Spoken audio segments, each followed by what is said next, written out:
previas por causa cardíaca, ¿no? Pero se presenta en junio, ahora hace un mes aproximadamente, el 7 de junio ingresa, con un cuadro de una semana de disnea progresiva hasta clase funcional 3, que luego aumenta hasta hacerse en reposo, con edemas bilaterales y palpitaciones, ¿no?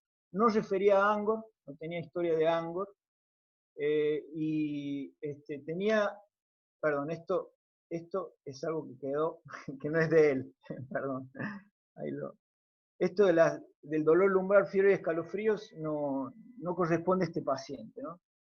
De hecho, en el examen físico, acá lo tenemos, estaba afebril, taquipneico y taquicárdico a 150 latidos por minuto, hemodinámicamente compensado, levemente hipertenso, 140-70, saturaba al 94% al aire y tenía signos de insuficiencia cardíaca claros, ¿no? Global, derecha-izquierda, rales crepitantes bilaterales, ingurgitación yugular, aunque estaba bien perfundido. En el laboratorio de ingreso, un hematocrito de 40, 7.000 blancos, la función renal normal y un sedimento patológico. ¿Sí? Bueno, pasó por la guardia, ahí se inició el tratamiento y vamos a lo que nos ocupa, en este caso, este es el electro de ingreso. ¿Sí? Mírenlo con cuidado y voy a pedirle a alguno que se anime, a alguno de nuestros residentes, para romper el hielo, que lo describa.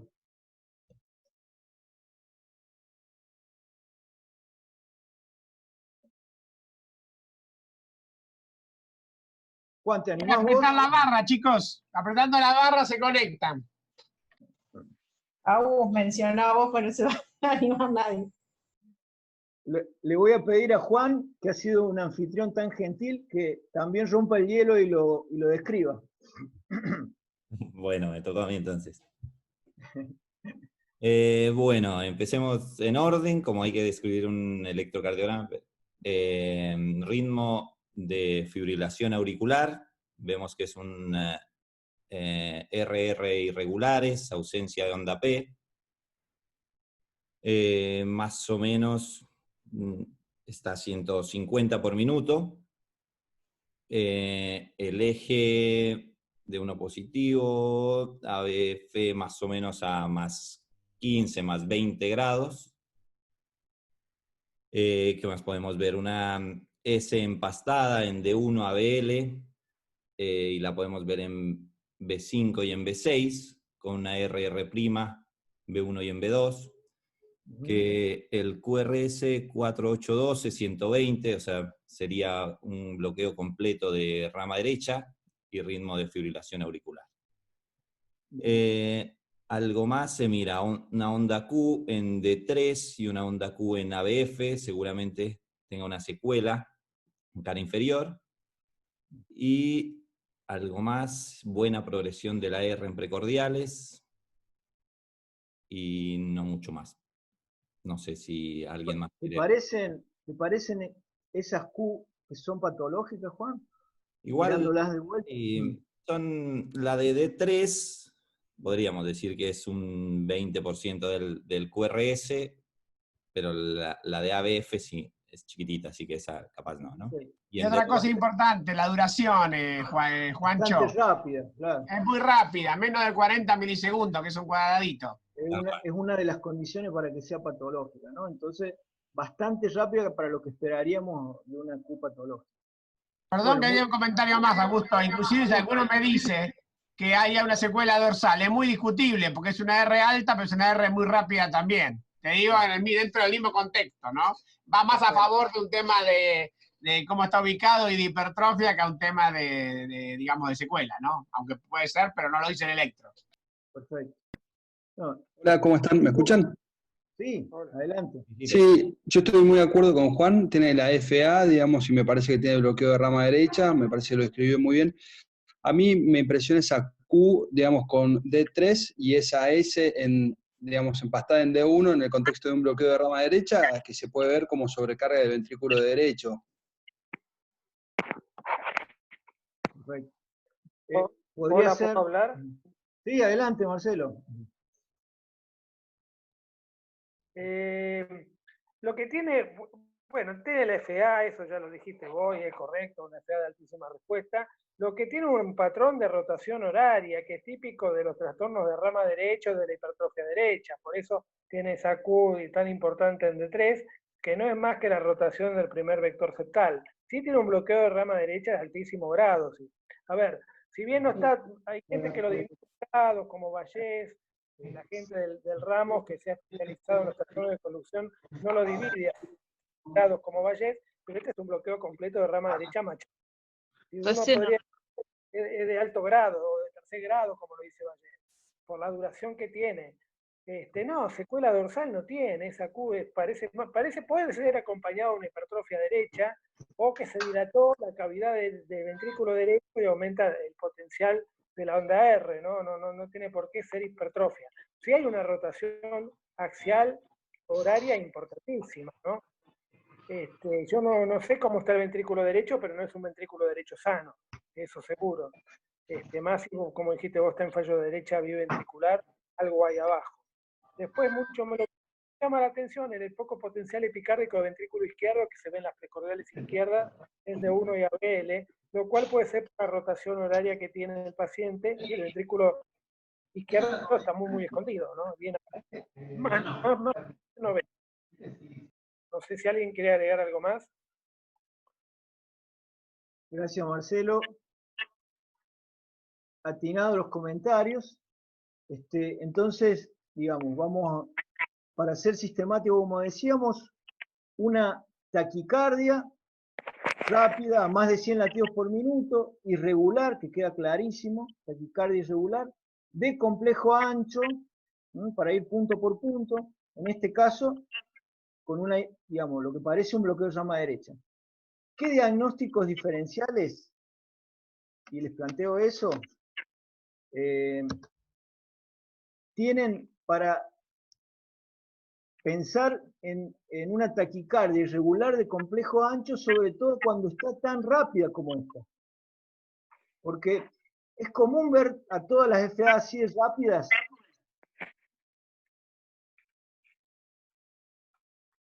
No es común, pero tampoco para mí tiene un aspecto de ser por vía anómala, no me parece, ¿eh? Pero bueno, igual lo tiro como para que piensen, ¿viste? Bueno, justamente el doctor Domínguez, que quería dejarle picando a él, mi maestro con el cual lo vi por primera vez, se me va la voz a mí, no sé si es mi teléfono, porque no me pude comunicar con la computadora. ¿Está hablando de diagnóstico diferencial de taquicardia, Augusto, vos? Porque se me va la voz. No, les decía, diagnóstico diferencial ante una taquicardia irregular de complejo ancho y rápida, como esta, ¿no? Entonces, para que lo piensen, les voy a mostrar este electro. Miren. Si lo vemos nuevamente, y compárenlo con el anterior, ¿tiene taquicardia? Tiene taquicardia. ¿Es irregular? Es irregular. ¿Tiene complejo ancho? También tiene complejo ancho. ¿Tiene predominancia de fuerzas positivas en precordiales derecha, B1, B2, B3? También lo tiene. ¿Sí? Entonces, digamos, hay muchas cosas que comparte con el anterior, ¿no? También es muy rápido, pero otras que no. Por eso se los quería mostrar, porque este electro es muy característico, y fíjense que a diferencia del otro, donde los complejos anchos tenían una imagen característica de bloqueo de rama derecha típico, ¿no? Con un inicio rápido que no estaba afectado. El inicio, la onda Q y lo demás estaba bien. Esto es una FA preexcitada, ¿no? Por una vía accesoria, que es un diagnóstico diferencial muy importante cuando vemos un ritmo de este tipo. Doctores. Está conduciendo acá sí fue a los anómalos, no hay duda. Casi. No, la otra que hay que descartar es un hipertiroidismo. No le tiran bloqueante porque me lo liquida. Tal cual.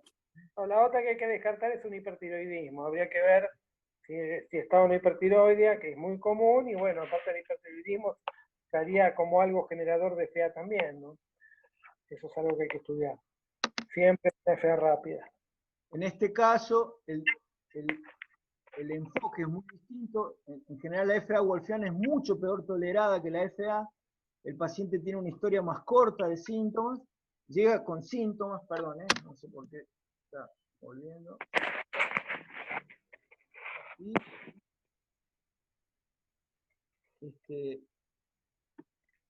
Y digamos, nunca el tratamiento debe ser frenar la frecuencia con medicamentos que actúen en el nodo AB en la presentación aguda, porque pueden empeorar el pasaje por la vía y si tiene periodo refractario, incluso llevarlo a la fibrilación ventricular, y el tratamiento pasa por amiodarona o cardioversión eléctrica, que es lo que se hizo en este paciente, y apareció en el PO, fíjense, la onda delta que se puede ver en los complejos anchos.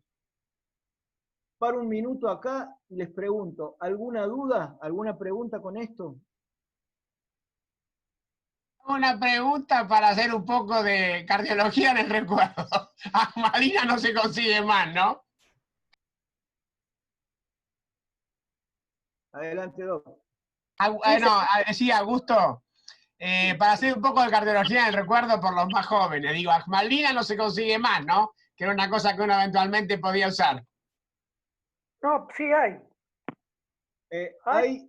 Hay, pero no directamente de venta acá, ¿no? Está en Europa y nosotros las que hemos conseguido, que hasta hace poco teníamos ampollas, las conseguimos de Alemania, las mandó Diego González Ripler, ¿no? Nos mandó dos cajas. Igual no, coincido con vos que si yo tengo un paciente así por el riesgo, le digo por los más jóvenes, de que se me fibrile a nivel ventricular, si está descompensado lo choco, eso no tengo duda. Obviamente unidad coronaria, ¿no?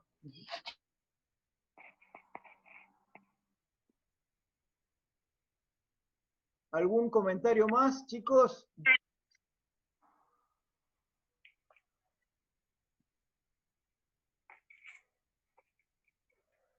Muy bien. Y coincido con vos que lo más importante para los más jóvenes, que por más que los más viejitos, quizás, digamos, de entrada, bueno, está clara la diferencia. De entrada capaz que no les queda claro, pero lo más importante es lo que dijo Augusto. El comienzo acá está empastado. El comienzo en un bloqueo puro de rama derecha, por más severa que sea la rama derecha, el comienzo es normal. Creo que es el diagnóstico diferencial más importante, aparte de la frecuencia, que también suele ser más alta en la FA wolfiana, ¿no? Augusto, ahí comenta Joaquín, le voy leyendo los mensajes, dice con una FA de alta respuesta ventricular y con una imagen de bloqueo de rama derecha, además de signos de que el BD puede estar sobrecargado, habría que descartar TEP, así que ya se fue al diagnóstico, Joaquín. Bien, perfecto, está bien. Se hizo una angio-TC con protocolo para TEP, fue negativo. ¿Sí?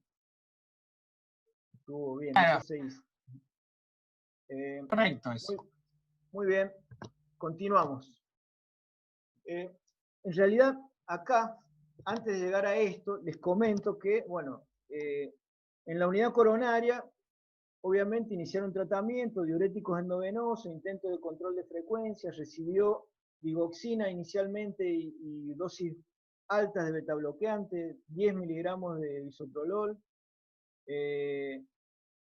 Luego se suspendió la digoxina, se pasó a atenolol y fue progresivamente haciendo todo el uso de fármacos que tenemos para control de frecuencia, ¿no? De forma que usó hasta 200 miligramos de atenolol,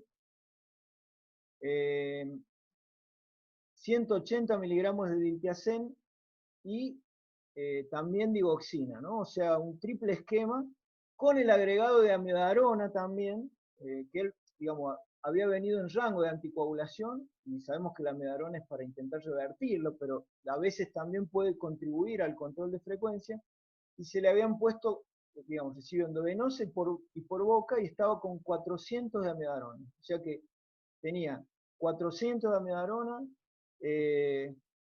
200 de atenolol, 180 de diltiazem y digoxina. 4 drogas y la frecuencia seguía en 160, 170, como la vieron en la primera, ¿no? Así que después de ver esto y con un trance esofágico que pudimos hacerle, decidimos cardiovertirlo como un intento de ver si teníamos suerte en que se mantenga luego en ritmo sinusal, aunque la probabilidad era baja, ¿no? Y no sé si hay alguno de la UCO, probablemente sí, que estuvo presente en la cardioversión. Nosotros no pudimos ir en ese momento, pero con una sola descarga de 150 joules salió con este ritmo.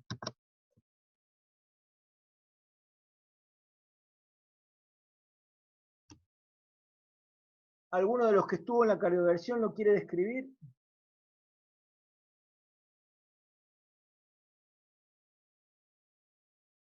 Sé que no estuvo nadie. Augusto. Bien.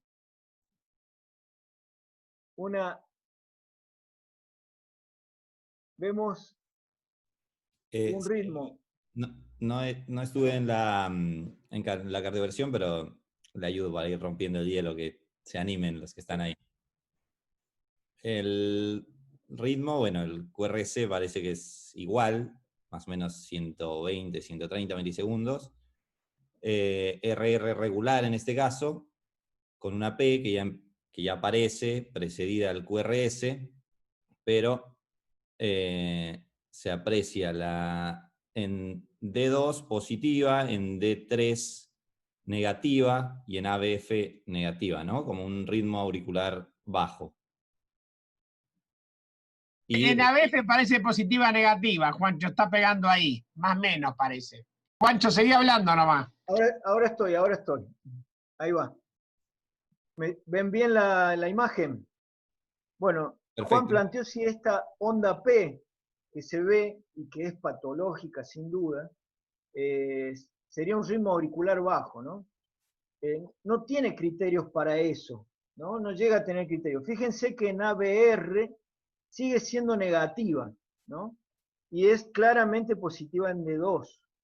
Es negativa así en D3, o sea que el eje de la onda P está algo desviado, pero no llega a ser un ritmo auricular, ¿no? Bajo. Y claramente es patológica. Fíjense cómo en D1 tiene melladura, están bien claros los componentes, y cómo se extiende, avanza sobre el segmento PR hasta casi llegar al complejo QRS, ¿no? Avanza sobre el segmento PR y prácticamente que no vemos segmento PR y la onda P, si lo ven acá, el componente de la aurícula izquierda que está grande, en B1, fíjense cómo se sigue casi de la primera R de la rama derecha, ¿no? Se continúa con el QRS. Así que incluso se preguntaron en la unidad coronaria si no era una preexcitación eso, digamos, manifiesta por cómo la onda P se continuaba con el QRS. Bueno, comentarios. Tengo que ser el último. Cuando quieran hablo, pero que hablen los demás. Una onda delta, no. Tiene un trastorno de conducción interauricular y agrandamiento biauricular, pero la P es sinusal, ¿eh? Al menos esta es sinusal. Si están agrandadas las dos cámaras auriculares, están dilatadas. Y tiene un trastorno de conducción interauricular que es de primer grado. Claro. Sí, no plantearon onda delta, pero sí, digamos, un empastamiento inicial.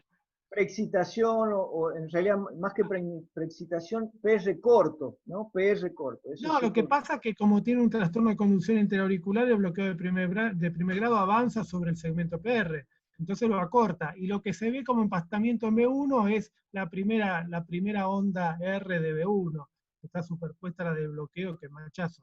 Lo que sí muestra más un poquito en B2 como que hay una hipertrofia derecha de base, que la primera R es más alta que la primera, eso es claro, y sigue habiendo bajo potencial de ventrículo izquierdo en cara lateral, ¿no? Como si ese ventrículo izquierdo o está dilatado, o está algo fibrótico, o está muy chiquito y escondido atrás, reemplazado por el ventrículo derecho que está grande, ¿no? Está rotado. Más no se puede. Excelente, Marcelo, el comentario del bloqueo interauricular, ¿no? Y claramente eso es lo que lo hace avanzar sobre el PR. Pero no había, y eso es lo que quiero que quede claro acá, no había preexcitación, no había empastamiento inicial, seguía siendo el mismo bloqueo de rama derecha. En todo caso, no había intervalo el intervalo PR estaba corto y no había segmento PR, pero el QRS estaba intacto y no había preexcitación, ¿no? Eso era importante para aprender.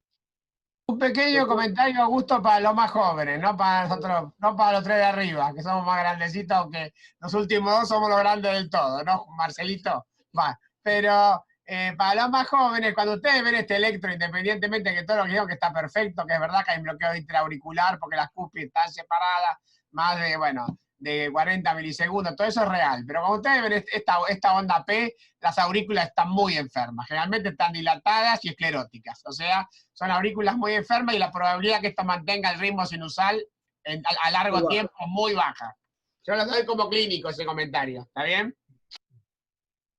Exactamente ese era el comentario que queríamos deducir de mirar este electro. Así que perfecto, doctor. Coincidencia completa. Con ese grado de bloqueo interauricular y ese grado de enfermedad auricular, era muy poco probable que lo mantuviera, y justamente así fue. A la hora de haber revertido, presentó esta taquiarritmia. Mírenla de nuevo, y a ver qué les parece. Hacelo vos y yo no, ¿eh? Los chicos que piensen. Sí, no, yo estoy viendo, después les voy a decir lo que quiero ver yo.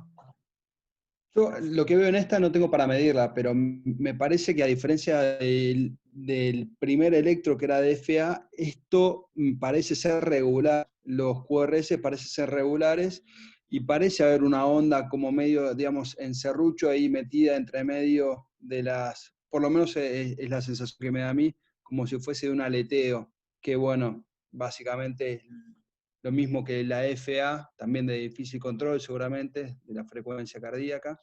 Y bueno, y después el complejo, el QRS parece ser igual al previo.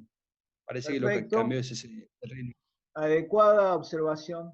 Una taquicardia regular de complejo ancho, aproximadamente a 150 por minuto, donde no se ven bien las ondas P y está esa ondulación de la línea de base, sobre todo en cara inferior.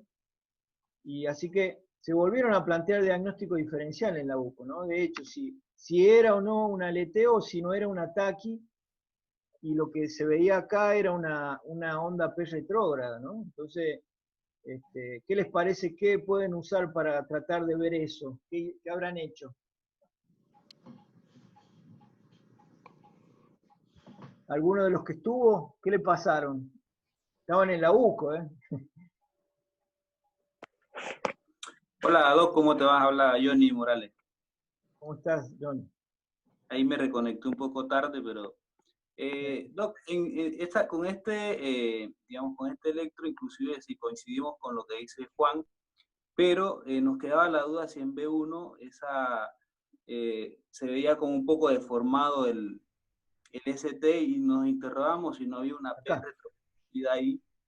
Así que bueno, parecía, inicialmente creímos que era una reentrada, una TPS por reentrada, y bueno, decidimos colocarle amiodarona, adenosina. Eso es. Sí. Así que bueno, le pusimos... ¿Cuál fue la respuesta? Le pusimos adenosina, los primeros 6 miligramos no hubo ninguna respuesta, le hicimos hasta 12 miligramos y ahí recién abrió, y bueno, ahí se pudo ver que eran ondas de un flúter.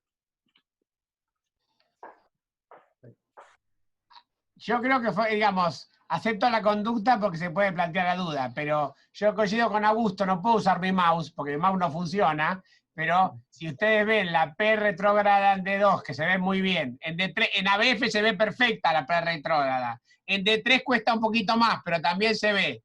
Yo creo que lo que ustedes estuvieron pensando que era negativo era una P que era positiva, pero por la misma T parece que fuera, en B1 hablo, lo que ellos interpretaron como, para mí era la misma P positiva que, bueno, se veía ahí en el descenso de la T.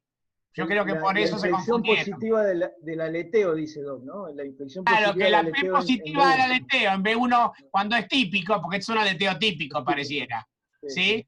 Cuando es un aleteo típico, yo creo que están confundiendo porque la P cae sobre la T por la frecuencia y entonces les parece que es negativa, pero para mí es positiva, o sea, que yo creo que es un aleteo típico. Por supuesto, no está mal haberle hecho la adenosina porque te abre, al abrirte, es como que en otra época hubiéramos hecho, qué sé yo, ¿viste? Hubiéramos hecho que era más riesgoso, ¿no? Isoptil de verapamilo, pero bueno, te abría, pero no es riesgoso, siempre hay un riesgo, o sea, nada más que eso. Ahí en los mensajes voy leyendo algunos. Igual Sí, Juan, dale. anímense a hablar porque esa es la idea, de que vamos aprendiendo todos. Yo estoy describiendo, A ver, nunca lo... es un aleteo, como dijo Claudio, es un aleteo típico porque es una activación caudocefálica, ¿no? En nivel por el septum. Es negativo en cara inferior, lo cual da para un aleteo típico. Si no sería típico, y el típico, perdón, es más por una taquicardia auricular. La diferencia con una taquicardia auricular es que siempre tiene entre las ondas P línea isoeléctrica. Y acá no existe eso. En D2 se ve bien el serruchito. O sea que si uno tendría eso en B1, se ve muy bien, línea isoeléctrica entre las P. Y acá no existe eso. Lo cual habla más bien a favor de la presencia del aleteo, ¿no? Después a veces cuesta diferenciar, es verdad. Nosotros usábamos el cuello para ver si había onda de aleteo por el pulso ondulante, le dábamos verapamilo a pasto, a veces lo llevábamos a 30 por minuto al paciente, pero bueno, el diagnóstico lo hacíamos. A veces se nos paraba con el verapamilo también el paciente. Por eso teníamos que correr volando, poner un catéter de marcapaso como para ver si salvábamos al paciente. Pero bueno, no me acuerdo de haberlo visto a Suárez usar 1 miligramo kilo peso de verapamilo y darle al nodo AB sin piedad, sin un marcapasos puesto, y bueno, ahí estaba a lo que salía, ¿no? Pero sí, es una aleteo. Obviamente las aurículas están muy enfermas y tienen múltiples focos de reentrada, de micro y de macro reentrada. Esto no revierte con nada, esto va a entrar en aleteo FA, hasta que, bueno, se termine la conducción por el nodo AB en forma terapéutica como se hizo, ¿no? Que capaz muestra eso. Cuando un paciente, que es muy común que ven que un paciente sale de la FA, entra en un aleteo, por más que sean arritmias, digamos, completamente diferentes, la base es la misma. Es por múltiples reentradas, macro y micro dentro de las aurículas. Eso es así. Juan, comentanos, gracias Marcelo, exactamente coincido con la apreciación. Comentanos, Juan, alguno de las Sí, preguntas. los comentarios dicen, Vanessa dice, parece un flutter auricular, que es lo que estábamos comentando. La doctora Bárbara dice que en el primer electro, en B2, antes de la cardioversión eléctrica, se ven P negativas retroconducidas. Antes de la cardioversión, en el de la FA, decimos. Claro, sí. Digamos, en realidad no tendría que haber actividad auricular organizada, ¿no? Previo a la cardioversión. Tal vez se refiere, vamos a volver porque tal vez se refiere Bárbara acá. No. Antes, Augusto, la anterior, la FA. Antes de la cardioversión, en la rama ascendente del final del core hay unas ondas que son bastante regulares. Sí. Perfecto, Bárbara, ahí está, buenísimo. Pero, ¿qué te parece que podrá hacer eso, teniendo ese bloqueo de rama derecha de tan alto grado?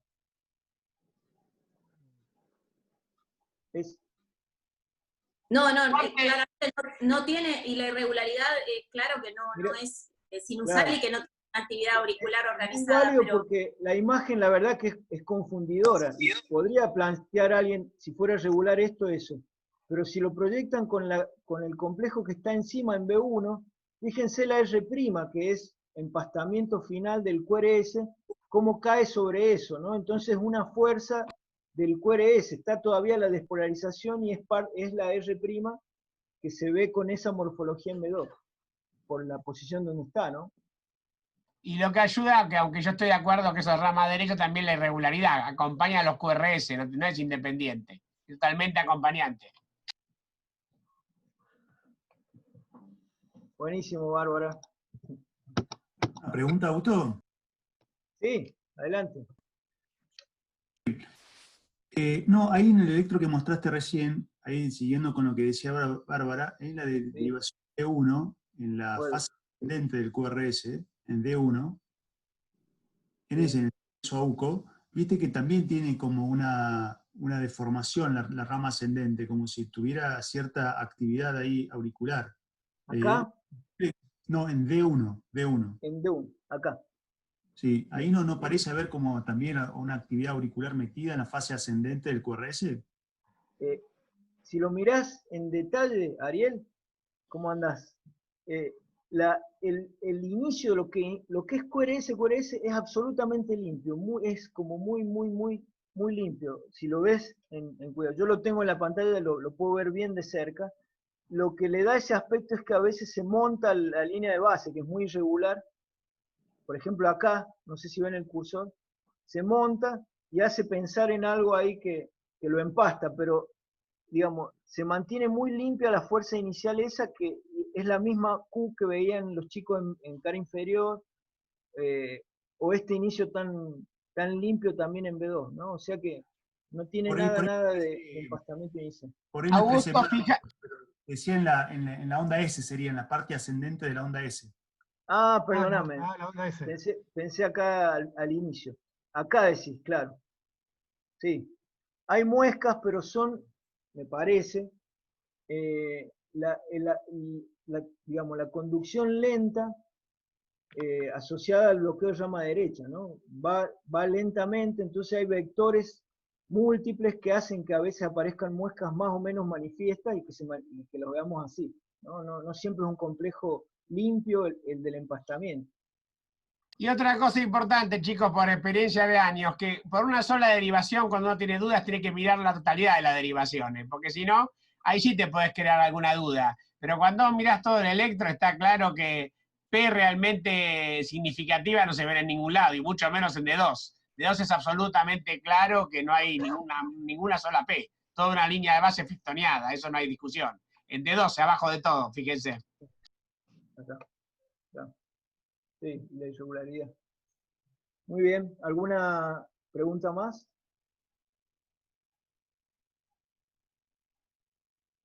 Fue sin duda muy apropiado lo que hicieron en la UCO, ¿no? Ante la duda que tenían, y usar una droga inocua como la adenosina y poder clarificar bien esto. Yo les había puesto acá en diagnóstico diferencial también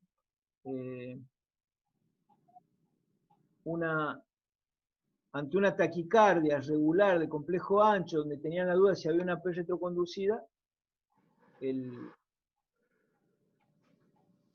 las taquisupras, ¿no? Taquicardias regulares, pero, digamos, sabemos que donde tenemos que ir a buscarla es donde podamos ver la P retro, fundamentalmente estas derivaciones, B1, ¿no? Lo que sería una pseudo R', que en este caso el bloqueo de rama derecha no iba a permitir verla, ¿no? Doc, perdón, yo tengo una pregunta. Sí. Doc, en la FA wolfiana que vimos, ¿por qué hay el cambio del eje digamos, ventricular? Ahí D1 pasa a ser negativo y ABF positivo. Y yo tengo entendido que en la FA wolfiana no hay cambio del eje del QRS. En la FA wolfiana. Más arriba, Augusto, en esa. Ahí. El cambio del eje respecto a qué, perdón. No, digo, o sea, el eje en el electro de base del paciente es un eje positivo, digamos, está más o menos en más 30. Pero acá cuando el paciente realiza esta taquicardia, esta FA wolfiana, el eje del QRS cambia totalmente. Y quería saber cuál podría ser la causa, digamos. No, ese es un ejemplo, Richard. Es un ejemplo, claro. No es este paciente, ¿no? Sino claro, que traje un ejemplo de una FA wolfiana para que lo consideren como diagnóstico diferencial de una FA de alta respuesta ventricular, ¿no? O sea, la secuencia sería taquicardia irregular de complejo ancho, rápida. Entonces, ver dos ejemplos, una conducida por un nodo AB justamente, un nodo AB muy conductor, ¿no? O sea, un nodo AB con conducción acelerada, que por eso permite que esté tan rápida, y otro conducido por una vía accesoria. Entonces, es un diagnóstico diferencial que no es de este paciente. Un comentario de clínico. Si a los 79 años con toda esa patología, si una FA wolfiana, renuncio a la medicina. Casi imposible, se esclerosa la vía de conducción y no conduce a esa velocidad. Estas FA wolfianas son de gente de mediana edad, es un comentario. No digo que en medicina nada es imposible, pero es muy poco probable que un hombre de 79 años haga una FA wolfiana. Te digo para los chicos que pensaban si era el mismo electro. Es un comentario clínico. Yo el Wolf más viejo que vi, 78 años, pero Augusto vi uno más de 80. ¿No, Augusto? Sí. ¿Con la FA wolfiana? No, yo vi un Wolf, una patente de Wolf típico, el más viejo que vi en una mujer de 78 años. Lo que veo totalmente asintomática.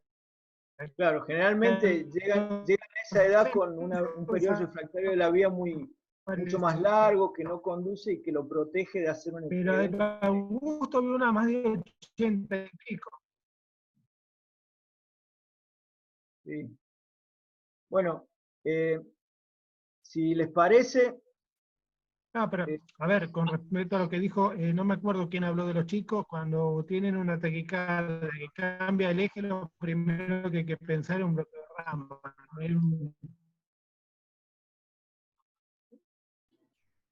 Se le corta, Doc.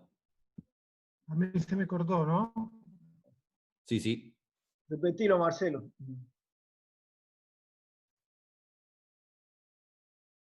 Está cortado, está cortado. Lo que hizo un bloqueo de rama asociado. ¿Ahora? Sí, ahora. Que tiene un bloqueo de rama asociado, la taquicardia, o lo que es más frecuente, que es una taquicardia ventricular, por eso cambia el eje, ¿no?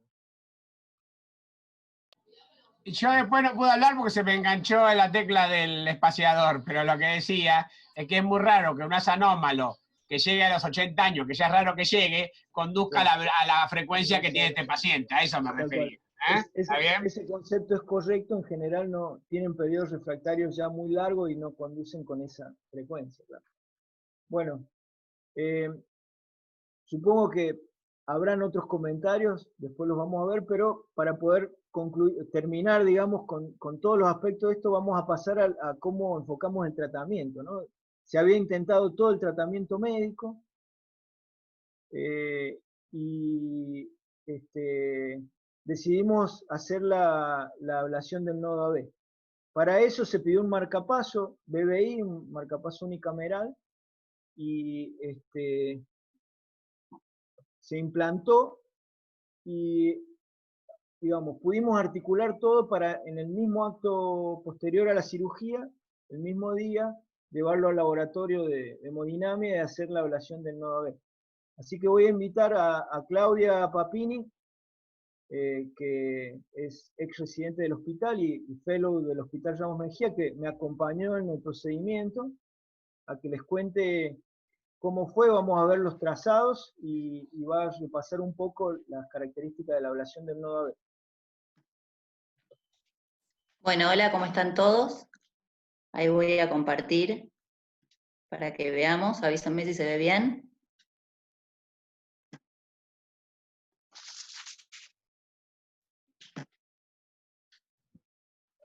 Sí, perfecto, Clau. Bien. ¿Se ve grande? Porque yo no lo llevo. Ahí está. Ahora sí. Ahora sí. Perfecto. Bueno, antes que nada, saber que lo que nos permite la ablación del nodo AB nos permite corregir la frecuencia ventricular del paciente, que esto puede llegar a una taquimiocardiopatía, y también corregir la irregularidad de los intervalos RR, ¿sí? Que esto, bueno, provoca una variación del llenado ventricular latido a latido. Pero bueno, también hay que tener en cuenta que este procedimiento lo que hace es que se genere una estimulación ventricular artificial desde el ápex del ventrículo derecho, lo que puede llegar a provocar disincronía en la contracción del ventrículo izquierdo, ¿sí? Por eso este procedimiento hay que ver bien en qué tipo de paciente se realiza. Este procedimiento se comienza a realizar en el 82, lo describió el grupo de Gallagher, que bueno, se realizaba ablación por catéter de taquicardia supraventriculares que eran refractarias al tratamiento farmacológico, pero en ese momento lo que se utilizaba, a diferencia de lo que se hace hoy en día, era corriente continua, ¿sí? O sea, directamente con electricidad sobre el lugar, y esto, bueno, provocaba muerte súbita y arritmias ventriculares malignas. Ya finalizando la década del 80 es cuando se comienza a utilizar la radiofrecuencia, que es lo que se utiliza hasta el día de hoy, ¿sí? Bueno, más o menos para saber lo que recomienda la guía es lo que sabemos, ¿sí? Considerar la ablación para el control de la frecuencia cardíaca en los pacientes que no responden o no toleran el tratamiento intensivo para el control de la frecuencia y del ritmo, ¿sí? Aceptando que el paciente va a tener que utilizar un marcapasos para el resto de su vida. Bueno, antes que nada, más o menos, porque no todos conocen el laboratorio de electrofisiología, vamos a enumerar qué es lo que se necesita para este procedimiento, ¿sí? Fluoroscopio, que nos sirve como guía. Ahora igualmente tengo otra posteriormente para mostrarles las imágenes de qué es cada una de estas cosas.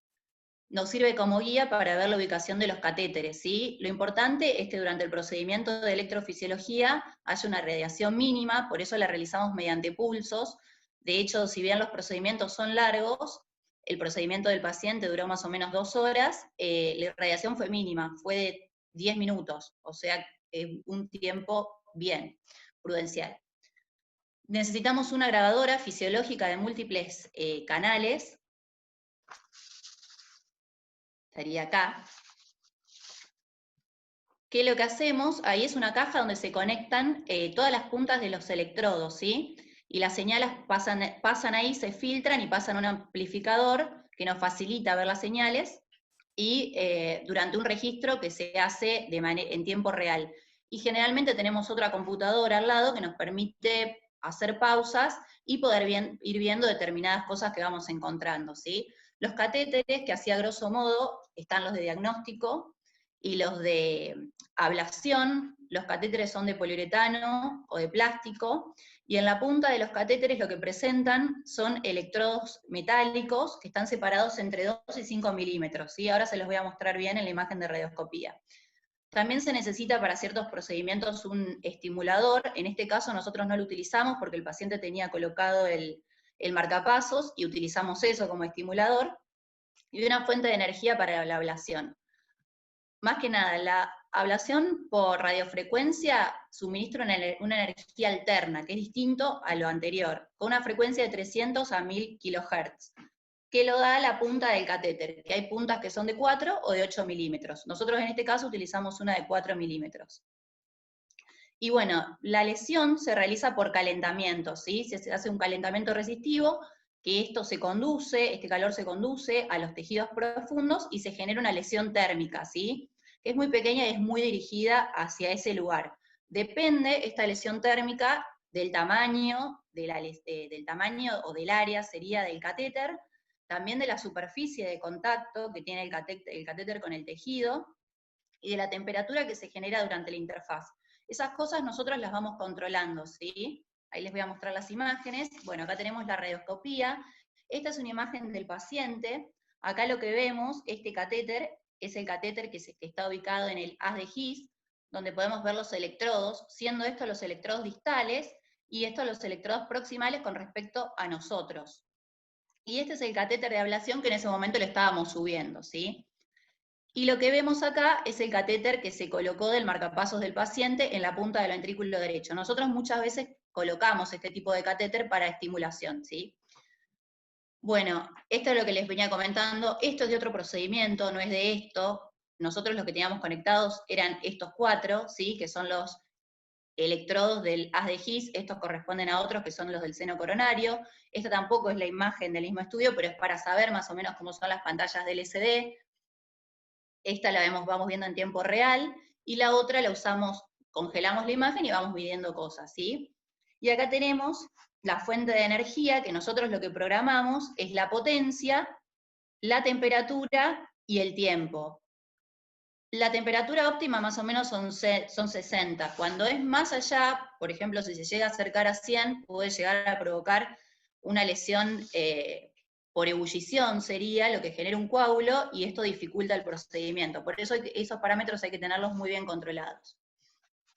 Bueno, ahora yendo bien al caso, esto es más o menos para que sepan qué se utiliza, ¿no? Para los chicos que todavía no rotaron en electrofisiología, para que sepan más o menos cuáles son los aparatos con los que nosotros trabajamos. Este es el electrocardiograma basal del paciente, ya fue descrito previamente. Este es el electro que le hicimos cuando estaba ya en el laboratorio de electrofisiología. Lo que tenemos en cuenta es que este tiene una escala de 25 milímetros por segundo.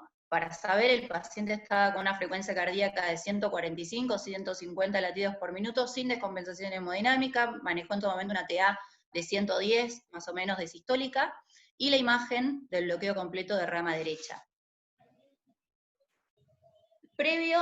Posterior a hacerle el electro, lo que hicimos fue administrar adenosina. Nosotros la administración de adenosina la hicimos para ver la captura del marcapasos ventricular, ¿sí? Porque, bueno, queríamos ver que tenga, para ver la salida. Se programó el marcapasos previo a esto, se pasó de modo BBI a modo BOO, que para los que no están familiarizados, no se censa la actividad. Eso es importante porque nosotros vamos a aplicar radiofrecuencia, y si el marcapasos queda en modo BBI, lo que puede llegar a suceder es que el marcapasos cense esa actividad y deje de realizar estímulos. Así que bueno, lo probamos en modo BO a una frecuencia de 100 latidos por minuto, se le administró adenosina, y bueno, acá es más o menos lo que veníamos hablando, que el paciente tiene un nodo hiperconductor, porque más allá de que se le administró adenosina, acá lo vamos a ver un poquito más grande en esta imagen, esto fue lo único que obtuvimos, ¿sí? 4 latidos, y después nuevamente ya continuó con su ritmo propio. ¿Van entendiendo todos hasta acá? ¿Alguna duda? ¿Algo que quieran agregar? ¿Sigo? Bien. Perfecto, Clau. Bueno, esto es un esquema que yo tengo muy presente siempre cuando empecé esto, porque me era muy dificultoso imaginarme al principio la imagen de cómo iban los catéteres. Esta la agregué para saber, si bien no es para este procedimiento, pero para saber más o menos la ubicación de los catéteres, que ahora lo vamos a explicar bien, ¿sí? Porque posterior a ese lo que hicimos fue la aplicación de la ubicación de los catéteres. Generalmente para ciertos procedimientos a través de la vena cava inferior, podemos colocar un catéter que va a la aurícula derecha alta, que sería este, que va por atrás, ¿sí? Este que va a la punta del ventrículo derecho, que iría igual que el catéter que tiene ubicado el paciente del marcapasos. Este que es el que sí colocamos, que va al haz de His, y este que se ve que viene desde arriba, porque también se puede hacer por punción subclavia, es el catéter del seno coronario. Si nosotros mayormente los ubicamos desde femoral a este, pero bueno, también se puede ubicar desde subclavia. Esta es la proyección del paciente, y esto es una proyección esquemática para saber más o menos a dónde están ubicados los catéteres, ¿sí? Para tener un esquema, un dibujo. Entonces, acá ya el catéter de ablación ya está bien colocado, ahora lo vamos a explicar, pero primero vamos a ver el catéter del haz de His. Para la ubicación del catéter del haz de His, lo que se utiliza son parámetros electroanatómicos, ¿sí? Recordando el triángulo de Koch, hay que saber que está delimitado por el tendón de Todaro, por la válvula septal de la válvula tricúspide, que lo tendríamos acá, y por debajo por el ostium del seno coronario. Ahí lo que tenemos en el medio del triángulo de Koch es el nodo AB compacto, que nosotros tenemos que ubicar el catéter de ablación en la cercanía. Y la ubicación del catéter del haz de His, como les dije, lo hacemos de manera electroanatómica, guiándonos por la imagen, bueno, acá nuevamente ampliada, y también lo hacemos guiándonos por los electrogramas, ¿sí? Acá lo que vemos son los primeros 5, representan el electrocardiograma del paciente de superficie. Esto ya está a una escala de 100 milímetros por segundo. Tenemos ubicado el catéter de His, siendo este el proximal y este el distal, ¿sí? Importante. El proximal vamos a ver siempre más aurícula que ventrículo. El distal vamos a poder ver más ventrículo que aurícula, ¿sí? Por una cuestión de cercanía. Y lo que vamos a ver es el potencial del His, que es este que está acá, ¿sí? Y nosotros hacemos mediciones en este caso medimos solamente el HB, pero nosotros el segmento PR lo dividimos en 3 subsegmentos, que es el PA, que es la conducción intraauricular, el AH, que es la conducción intranodal, propiamente dicha, y la conducción HB, que es la activación intraventricular desde el haz de His proximal, desde el haz de His, perdón, y sus ramas hasta la activación del ventrículo. Acá lo que tenemos para mostrar es cómo se mide el HB, la flecha no me quedó exactamente, pero es desde el inicio del electrograma del His hasta donde vemos mejor el ventrículo, ¿sí? Esto tuvo una medida de 52 milisegundos, que es dentro de la normalidad, de 35 a 55, que puede llegar hasta 60 en el caso de los pacientes con bloqueo completo de rama izquierda.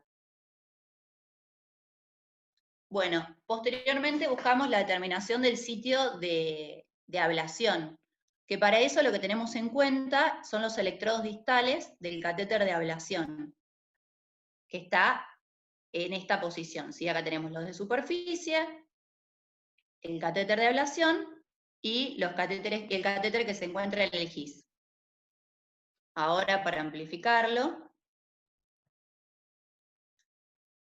para poder hacer una correcta ablación del nodo AB, lo que tenemos que tener en cuenta es que hay que ubicar el sitio donde la ablación sea segura, cercana al nodo AB. Para eso lo que buscamos es que los potenciales auriculares y ventriculares, como están marcados acá, tengan una relación mayor o igual a 1, ¿sí? Y que en este canal, que es el de ablación, no veamos potenciales de His, o si lo llegamos a ver, sean menores a 0,1 milivolt, ¿sí? En este caso no se ven, fíjense, acá se ven bien en el canal del His, pero acá en estos no se ven. Entonces eso nos da una seguridad de que estamos en un sitio cercano donde tenemos que iniciar la aplicación. Acá se inició iniciamos la aplicación. Lo que se ve cuando se inicia la aplicación es la interrupción de la conducción aurículo-ventricular, o puede aparecer actividad ectópica de la unión, que eso es bastante frecuente y lo esperamos cuando se hace la ablación de la taquicardia por reentrada del nodo AB, cuando se hace la ablación de la vía lenta. En este caso vemos la interrupción, se hace la aplicación durante 1 minuto, con una temperatura a 60 grados, y lo que vemos es que por un momento el marcapasos tiene las espigas, pero no hay captura, ¿sí? Esto es momentáneo, después ya comienza a funcionar correctamente. Acá vemos un latido del paciente, acá vemos un latido estimulado, acá nuevamente vemos una espiga, acá vemos la espiga, que justo acá en este momento, entonces no captura. Mientras tanto les voy haciendo un comentario, Claudia, si me permitís. Si nosotros aplicamos directamente donde se visualiza el His, o sea, donde está el catéter de His, a veces nos encontramos que en realidad más que hacer un bloqueo AB, hacemos un bloqueo más distal, ¿no? A nivel de la rama derecha. Por eso se trata de buscar la zona del nodo compacto, y por eso el catéter de ablación estaba un poquito más atrás en el esquema que les mostró, y en la foto de la posición, un poquito por detrás y abajo de la posición del catéter de His, que es en la zona donde está el nodo compacto. Justo la que evitamos cuando hacemos ablación de la vía lenta, ¿no? Acá se ve perfecto. Acá está visualizando el His en la deflexión del His, en el registro, estos 2 catéteres. Fíjense que el de ablación se posiciona algunos milímetros por debajo y por detrás, ¿no? Justo en la zona donde está el nodo compacto. Y ahí no vamos a ver casi registro de His. Adelante. Dale, listo, Clau. Bueno, cuando vemos esto, continuamos con la aplicación durante 1 minuto. Bueno, esto es para saber más o menos lo que es la actividad ectópica de la unión. Este es otro registro, es otro paciente, esto es en una ablación de una taquicardia por reentrada del nodo AB. Tenemos este que es el canal de ablación, este es del His, y estos son del seno coronario, es nada más, y Por eso también es bastante dificultoso ver la actividad ectópica de la unión en un paciente con FA, porque es un ritmo irregular, precedido siempre del QRS o el AB por un GIS con conducción auricular que es retrógrada, ¿sí? Si vemos, la aurícula se activa antes. El seno coronario, lo que podemos ver siempre es la activación de la aurícula izquierda. Nada, es para que sepan lo que es que nombré actividad ectópica de la unión. Posteriormente en el procedimiento lo que hicimos, se le administró atropina al paciente para ver que fue exitosa, ¿sí? Para ver que no hay conducción. Lo que se espera cuando se administra, dependiendo más o menos de lo que dicen las diferentes bibliografías que hay, es que tenga una frecuencia ventricular menor a 120 latidos por minuto, sin conducción AB, ¿sí? Y lo que vemos acá son latidos que se encuentran estimulados por marcapasos y latidos propios del paciente. Entonces lo que se hizo, se continuó la aplicación de radiofrecuencia, también durante 1 minuto, no recuerdo bien si fue 5 más o 6. Después Augusto me dirá. Fueron 8 aplicaciones. 8, sí. 8, no me acuerdo 8 aplicaciones de un minuto, mapeando un poquito, o sea, mapeando toda la zona que habíamos visto en el catéter, ¿no? Le damos un poquito más de deflexión, lo subíamos, tratando de bloquear completamente la conducción y asegurarnos, porque esto nos había mostrado que todavía había un potencial de conducción, entonces tratamos de asegurarnos completamente que no hubiera ningún latido que pase, que luego de disminuido el edema inicial de lesión, empiece a conducir otra vez. Y bueno, posterior a las 8 aplicaciones que se realizó, se vuelve a administrar en una segunda vez atropina, y acá lo que vemos es la interrupción en la conducción, ¿sí? Lo que vemos en el electrocardiograma de superficie es que está siempre estimulado por el marcapasos, y acá vemos la actividad auricular, ¿sí? Bueno, este es posterior, ya cuando se realiza en el fin de la ablación.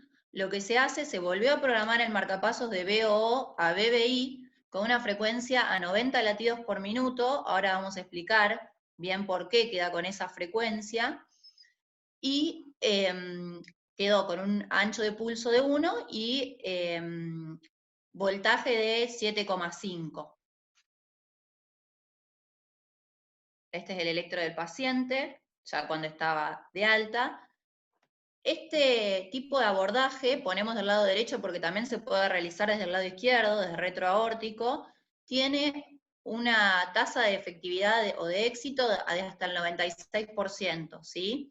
Pero bueno, también está descrito, como dijimos, cuando este abordaje no se puede realizar o porque no tuvimos éxito, lo que se hace es un abordaje desde el lado izquierdo, con punción arterial, y se ingresa desde retroaórtica, se llega siempre también con el catéter de las de His posicionado para tenerlo como referencia, se hace la ablación desde el septum interventricular, desde el lado izquierdo.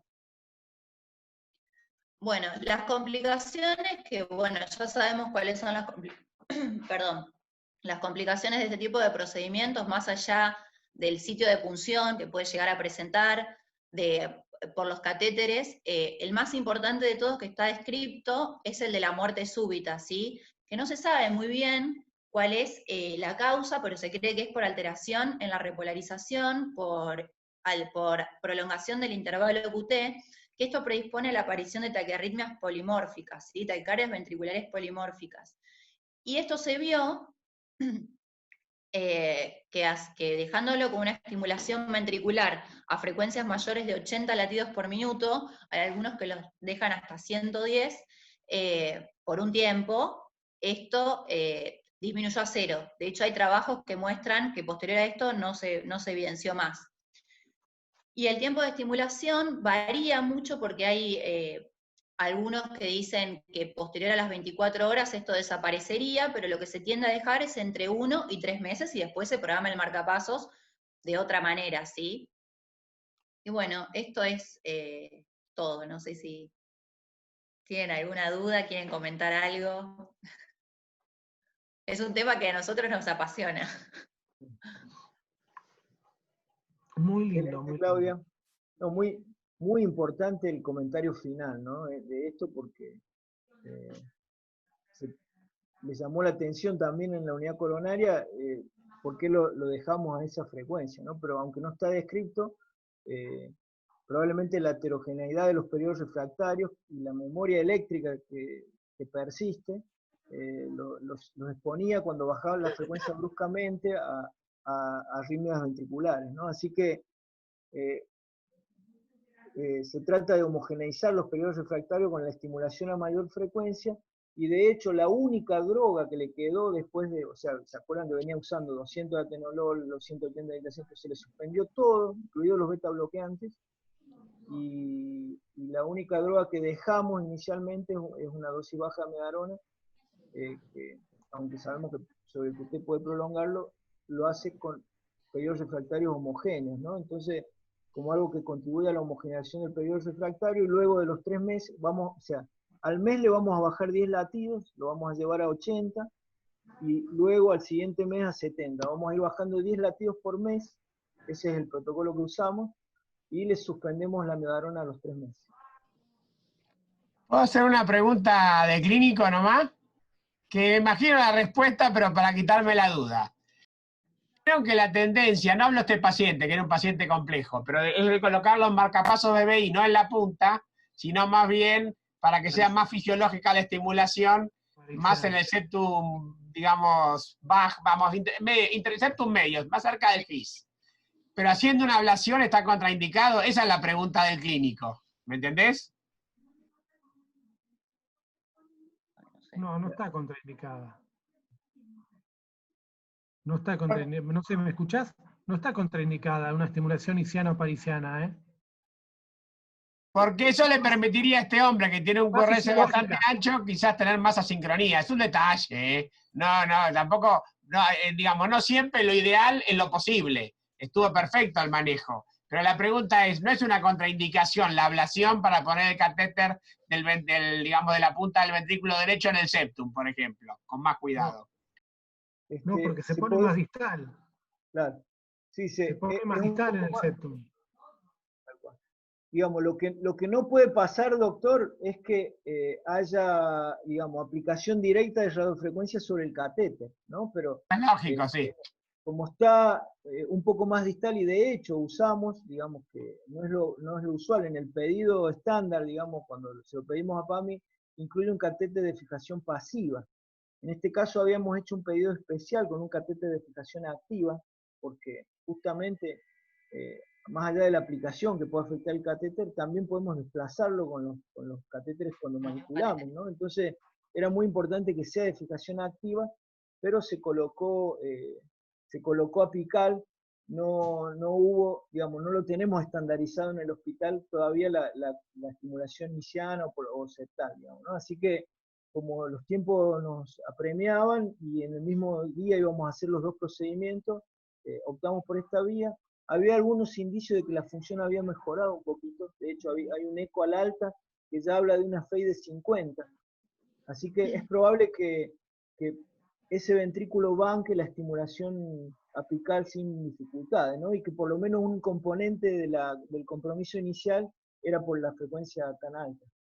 Igual, Augusto, yo no tengo dudas, yo era por una cuestión nomás de sanarme yo, pero lo lógico es que este hombre, después de toda la frecuencia que se bancó y el tiempo que se lo bancó, lo más probable es que bajando de la frecuencia a lo mejor es un montonazo, estoy casi seguro, ¿eh? O sea, es una pregunta, quizás en un tipo, suponete que vos te pasa lo mismo y el tipo tiene, no sé, 70 años, uno se lo puede plantear eso.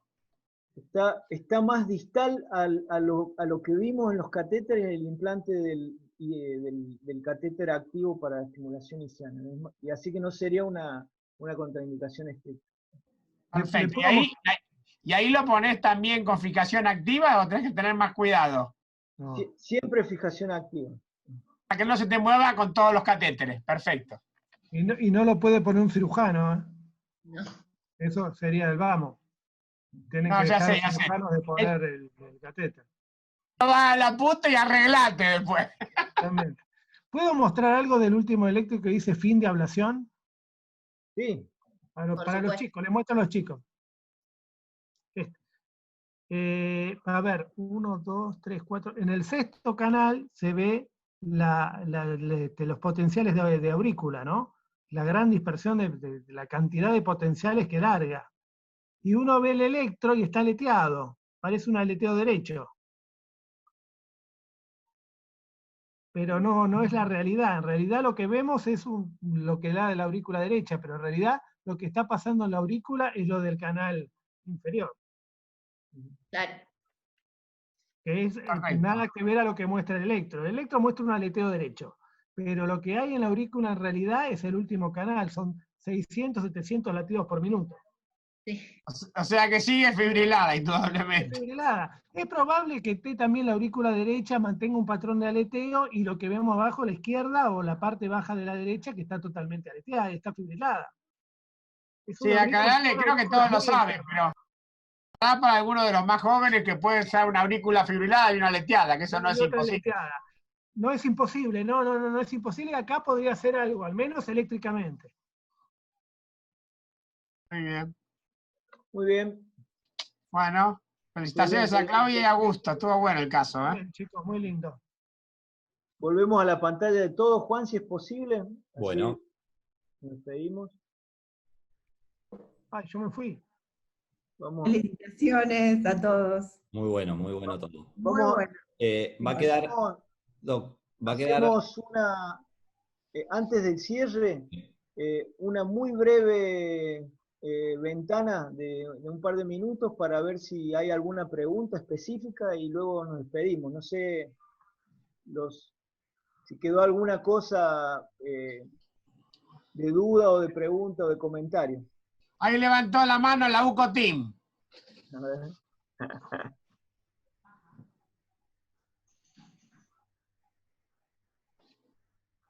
Pero están mudos los muchachos. Están mudos. No se animan a hablar, parece. Bueno, si no hay comentarios, vamos a cerrar. Les agradezco muchísimo la presencia. Estamos muy, muy contentos con que hayan estado acá. Sé que hay algunos de otros hospitales también. Eso todavía nos pone más contentos de que nos hayan visitado en esta oportunidad. Los invitamos para los siguientes. Y bueno, un agradecimiento especial a Juan, nuestro anfitrión, y a mis colegas que nos han ayudado mucho y han sido de gran valor sus aportes, ¿no? Muchas gracias. Teóricamente, ¿cada cuánto va a ser el Ateneo, Augusto? Todos los viernes, doctor. Todos los viernes a las 15. Perfecto. Les anticipo el tema del próximo, ¿sí? Que va a ser un caso de falla de marcapaso, ¿no? Así que sobre eso vamos a mostrar un poquito. Bueno, felicitaciones y ya tengo que reprogramar la siesta. Espero que podamos mantenerlo con interés, doctor. Está bien, valió la pena. Chao. Ahí me preguntaron. Que tenga un bonito fin de semana. Me preguntaron dónde quedaba grabado. Va a quedar grabado en el canal que tenemos en YouTube, que es Cardiología Clínicas, o en Instagram también, Cardioclínicas, para que nos sigan. Muchas gracias. Chao, chicos, que tengan un buen fin de semana. Augusto. Bueno. Gracias. Chao. Para todos. Chao, hasta luego. Chao, gracias.